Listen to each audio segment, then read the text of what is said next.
Hola amigos de Movix, ¿cómo están? Bienvenidos a una entrevista más. Estamos muy orgullosos de que vamos a platicar con el director de la película Exorcismo, el ritual, David Midell. David, it's such a pleasure to have you here virtually in Mexico, so virtually welcome.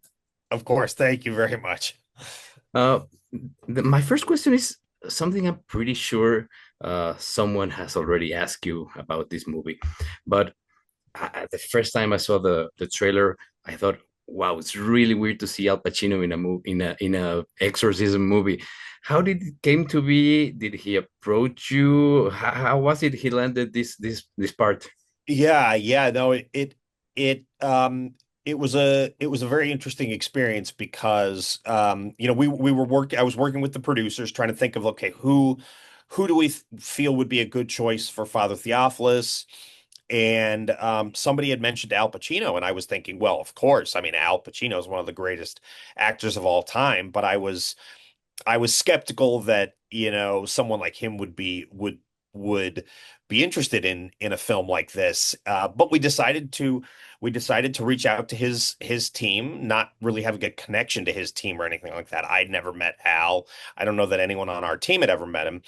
And we waited a little while. We found out that he had read the script and he really liked it, and he had seen my previous film, and he had really liked that previous film as well. And so they decided to set up a meeting between him and me. And I think right from that meeting, we both just sort of clicked with each other. I think we have sort of similar personalities in that we're both very, very passionate and dedicated to the work that we're doing. We both are sort of obsessive about the work that we do.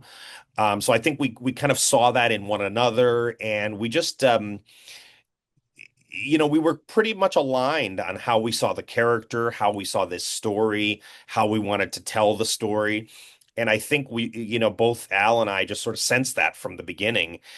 And we were very lucky. We were so lucky that the character resonated with him, that the story resonated with him, and it just kind of went from there. And we were lucky that we had a lot of time with Al because he was the first actor to sign on to the film. And we just, we spent many, many afternoons at his house talking through the various beats of the characters, the story, the film, how we were going to portray it, additional nuances that we wanted to find in the material, all those kinds of things. And then you also got to season the movie with Dan Stevens and Patricia Heaton. So Yes.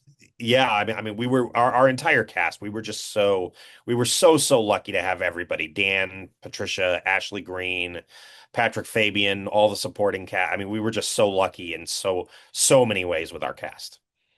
your previous movies are so different. Why did you suddenly decided you wanted to do an exorcism movie? Yeah. Yeah, it is very different, but there is a common thread, and the common thread is the stories that I tend to find fascinating and that I'm attracted to are usually stories that ask questions about how vulnerable people are treated. Whether it's, excuse me, people in low income communities or racial and ethnic minorities, or the LGBT community, the immigrant community. And this story at its heart was really about a very vulnerable woman, a woman who was suffering a lot. She was experiencing a lot of suffering and pain. And the film tells the story of this group of people who came together to try to help her, to try to alleviate some of that suffering. And yes, they happen to be priests and nuns, but they came together and put themselves at great personal risk to try to help this woman who was suffering a lot. So that's really the common thread that this film has with my other films. Uh, why did you say to bring it to the modern times when the actual story happens in 1928? Well, it's funny. We didn't actually bring it into the modern times. We tried to sort of keep the time period. We didn't want to I guess what's the word? We didn't want to make a spectacle out of the time period, the 1920s, but we did set it in the 1920s, the same way that, you look at like the Conjuring films. the films with Patrick Wilson and Vera Farmiga, and those films take place in the 70s, the 80s. They take place in a different time period, but they never make a spectacle out of the time period. It almost looks like it could be modern times, but if you actually look at the cars and the telephones and those kinds of things, you can see that it is a period piece, and ours is the same way. So it is firmly set in the 1920s, but we didn't want to make a real spectacle out of it. If there's a kind of movie genre that we see every year, it's exorcism movies. Right. Those come like a lot. All the time. Yeah. Yeah, but how to make it different? What is it that said this is gonna make it a little different, a little fresher than every other exorcist movies, or at least that it appealed to you?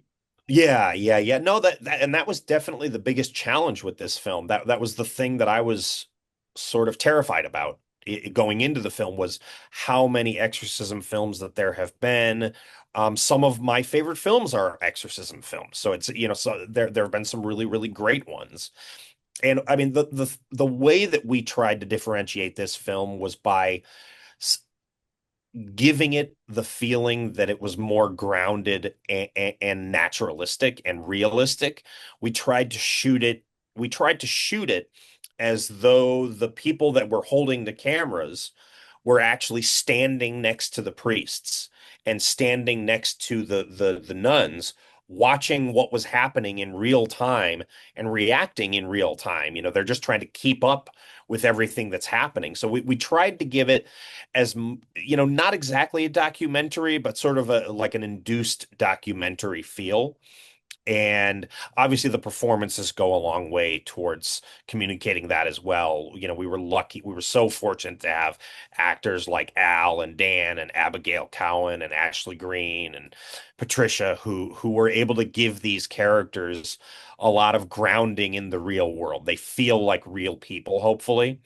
So that's how we were hoping to differentiate the film, to really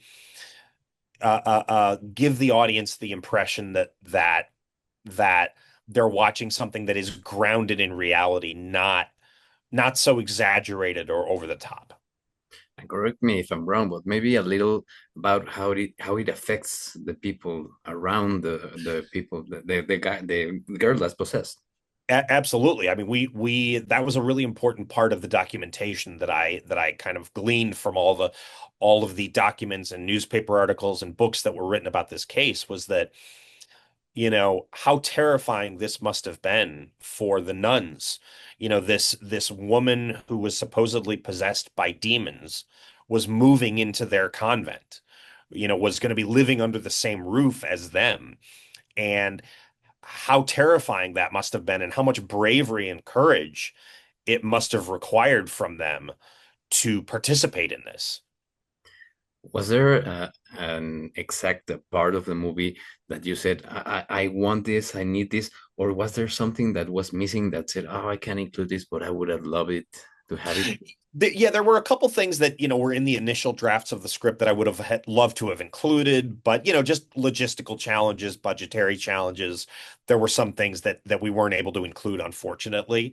And I would say that the most important thing for me was making sure that we retained as much of the character development as possible. I didn't want this to just be nonstop jump scares or nonstop horror moments. I wanted there to be a certain amount of character development for the audience to get to know these people under the surface a little bit. So, I'm happy that we were able to maintain as much of that as possible. But yeah, I mean, for anyone who's interested in doing some research on this case, there are some really incredible details. If you go online and read about the real story, there are some incredible details that we were not able to include in the film, unfortunately.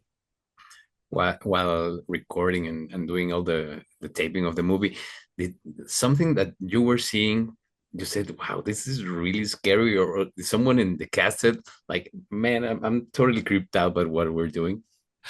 Yeah, I mean, there were several moments where I was in awe of the quality of the performances that we were getting. It was just so incredible and inspiring to see. But there were moments where, we were, it was a very quick shoot. It was in, sorry about that. It was an independent film, so it was a very quick shoot.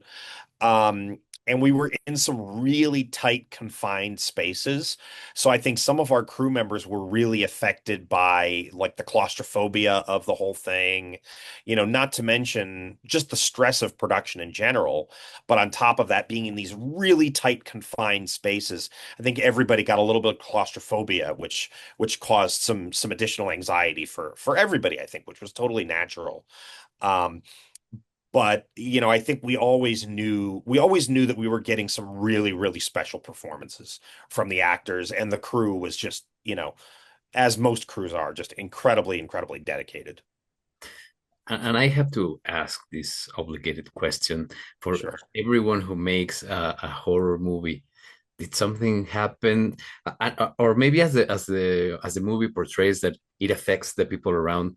Did something happen on the set that was paranormal or something? Luckily, we didn't really, there wasn't anything real significant like that. Maybe because the parish priest at the church where we were shooting, he was generous enough to bless the set.